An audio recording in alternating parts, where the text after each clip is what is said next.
नमस्कार, राष्ट्रपोस्ट से मैं पवन केसवानी। छत्तीसगढ़ के लिए गजब संयोग है।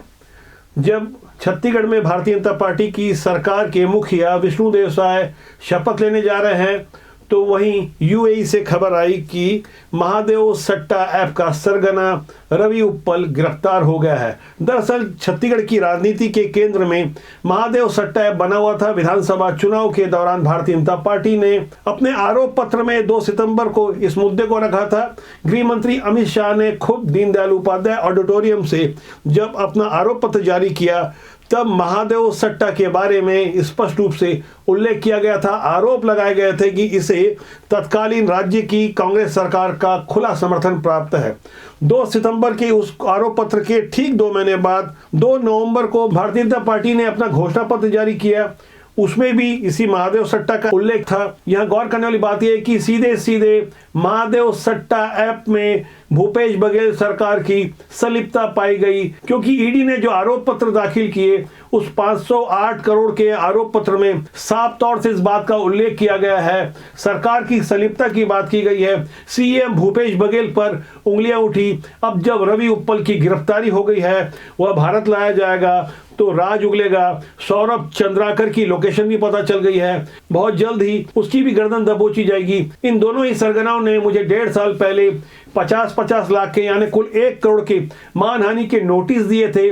दावा कर रहे थे कि हमने उनकी मानहानि कर दी। 2 साल से लगातार राष्ट्रबोध महादेव सट्टा बुक की पढ़ते उधेड़ने में लगा है। हम देश और समाज को जागरूक करने के लिए महादेव सट्टा से खासकर भारत के युवा जो बर्बाद हो रहे हैं उससे सचेत करने की कोशिश कर रहे थे। यहाँ गहराई से समझने वाली बात यह है कि सीएम भूपेश बघेल के राजनीतिक सलाहकार विनोद वर्मा और उनके ओएसडी के घरों पर जब ईडी की छापेमारी हुई थी, तब आरोप लगा था मनी लॉन्ड्रिंग के सट्टे का पैसा इन्हें दिया गया है। उन आरोपों की जांच की आज छत्तीसगढ़ की राजनीतिक फिजा को और ज्यादा गर्म करने वाली है। यहाँ आप इस विचित्र संयोग को भी गहराई से समझ सकते हैं। एक तरफ भारतीय जनता पार्टी की सरकार आज यानी 13 दिसंबर को विधिवत कार्यभार लेने जा रही है और उधर महादेव बुक के सरगना की गिरफ्तारी हो जाती है। मनी लॉन्ड्रिंग केस में ईडी महादेव ऐप की जांच कर रही है। इसके अलावा छत्तीसगढ़ पुलिस और मुंबई पुलिस भी जांच में जुटी है। ईडी ने अक्टूबर में रायपुर में मनी लॉन्ड्रिंग रोकथाम अधिनियम PMLA की एक विशेष अदालत के सामने रवि उप्पल और उसके पार्टनर सौरभ चंद्राकर के खिलाफ आरोप पत्र दाखिल किया था। ईडी ने 2 महीने पहले महादेव ऑनलाइन सट्टेबाजी ऐप के केस में मुंबई, कोलकाता और भोपाल में करीब 39 ठिकानों पर छापेमारी करते हुए 417 करोड़ रुपए की संपत्ति जब्त की थी। रवि उप्पल अपने साथी सौरभ चंद्राकर के साथ मिलकर यूएई से ये सट्टे का धंधा चला रहा है।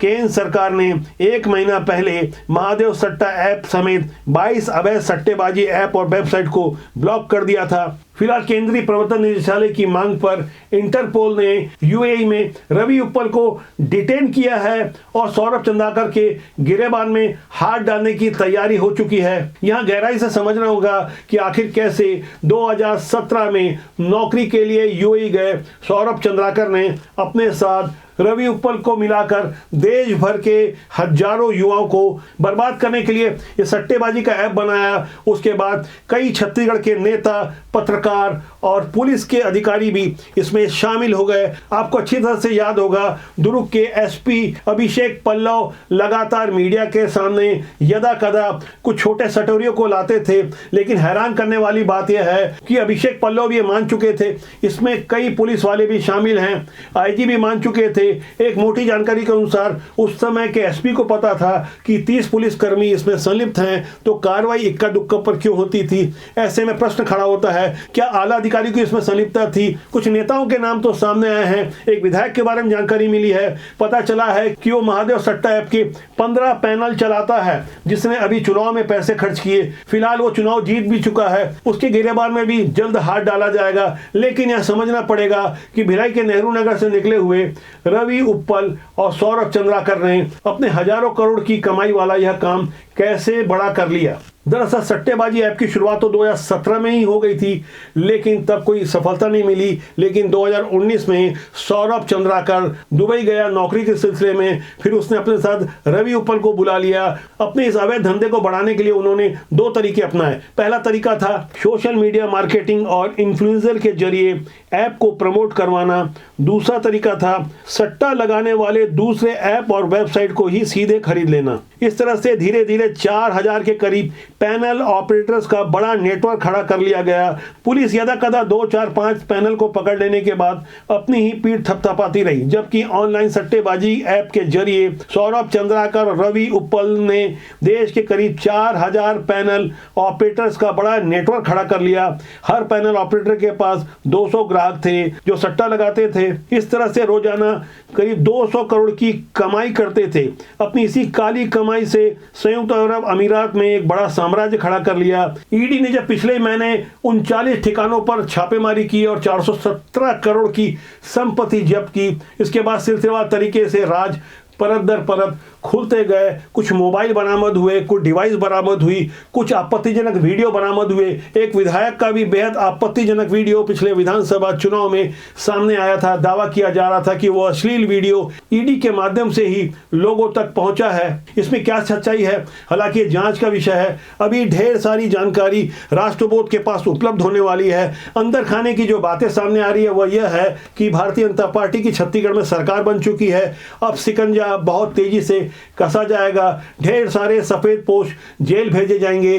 तैयारी लगभग पूरी हो चुकी है, बस सबूतों की कड़ियों को आपस में जोड़ा जा रहा है। उसके बाद बैंक ट्रांजैक्शन जैसे मजबूत साक्ष्य हैं जो चीख चीख कर गवाही दे रहे हैं कि हमारे सफेद पोश नेता बेईमानी करते रहे, जनता के साथ धोखा करते रहे। काली कमाई का जो साम्राज्य खड़ा कर लिया गया, जिस तरह से गुंडे बदमाशों को अपने साथ शामिल करवाया गया, जिस तरह से खासकर भिलाई उसके आसपास 600 से 700 युवा जो गायब हैं, उनके बारे में भी ढेर सारी जानकारी सामने आ रही है। यहाँ हमें समझना होगा यह मुद्दा सिर्फ राजनीतिक नहीं है बल्कि सामाजिक है। देश की सुरक्षा को खतरा पहुंचाने वाला महादेव सट्टा ऐप का पूरा नेटवर्क जल्द ही ध्वस्त कर दिया जाएगा। हम कल भी कह रहे थे, आज भी कह रहे हैं, हमें जिन्होंने 1 करोड़ का नोटिस दिया उन्होंने हमारी इच्छा शक्ति को और मजबूत किया। राष्ट्रबोध का सूत्र वाक्य है राष्ट्रहित सर्वोपरि। राजनीति की सुचिता के लिए हम लोगों को अक्सर जागरूक करते हैं। हमारा मानना है कि राजनीति बुरी नहीं होती, उसमें काम करने लोग अच्छे या बुरे होते।